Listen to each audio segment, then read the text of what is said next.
32-year-old man was handed a life sentence today after he was convicted by a jury of murdering John Paul McDonagh. It took a jury just over 3 hours of deliberations before they returned a unanimous guilty verdict against Joseph Joyce. Mr. McDonagh, who was only 18 years old, sustained a fatal wound to his lower leg during a street battle outside the Enniskillen home of Joseph Joyce back in April 2020. In a trial that spanned 3 weeks, a jury of 8 men and 4 women were shown CCTV footage which captured the fatal wound being inflicted on Mr. McDonagh. In the CCTV footage, which was widely shared at the time this incident happened, Joyce could be seen standing on the streets outside his home, brandishing a slash hook in one hand and a plastic bottle filled with ammonia in the other.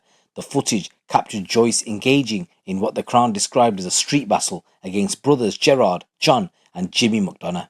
The footage also captured Joyce administering the fatal blow to the back of Mr. McDonagh's left eye. Despite receiving medical treatment, both at the scene and in the Southwest Acute Hospital, Mr. McDonagh passed away on the morning of April the 13th, 2020. So I just want to say rest in peace, Mr. McDonagh, and my condolences go out to your family. Since his arrest following the death of Mr. McDonagh, Joyce made the case he was acting in self-defence and was protecting himself, his family and his Culcullen Meadow home from an attack by the 3 brothers who were armed with a knife, bottle and garden spade. However, the jury rejected Joyce's claim of self-defence and found him guilty of murdering Mr. McDonagh. The father of 3 was also found unanimously guilty of wounding Gerard McDonagh during the same incident, possessing 2 offensive weapons, namely the slash hook and the bottle of ammonia, and he was also charged with causing a fray. Before the jury returned their verdict, Joyce crossed himself in the dock of the court in Belfast. After the guilty verdicts, he was handed a life sentence. Mr. Justice Rooney thanked the 12 members of the jury for their service, then turned to Joyce and said, "The only sentence that I can give you is life, so we'll come back and deal with the tariff at a later time." So just a little bit context to this story. Loud music at a barbecue led to the neighbouring families engaging in a brutal street fight. So the McDonagh and Joyce families lived back to back on the Culcullen Meadows area of Enniskillen.